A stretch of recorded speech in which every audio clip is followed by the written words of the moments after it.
سلام دوستان، خوش آمدید به قسمت چهارم از مسیر ما.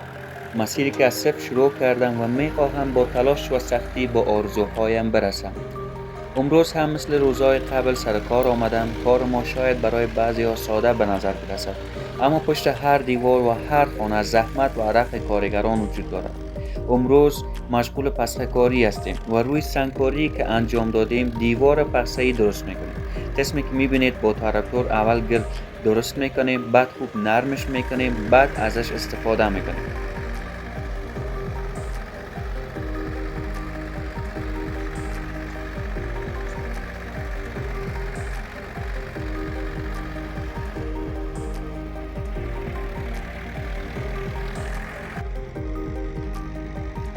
خب دوستا، قسمی که میبینید رسیدیم به قسمت پخش زنی.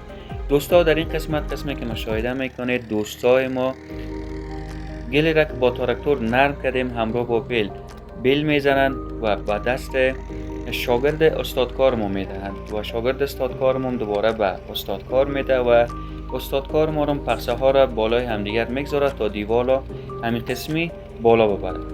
دوستان، نگفته نماند شاید فعلا امکانات زیادی نداشته باشم جهت فیلم برداری بهتر، اما باور دارم که با قدم های کوچک می شود به هدف های بزرگ رسید و این ویدیو را هم در آینده خواهم دید که چطور از هیچ به عرش رسیدم.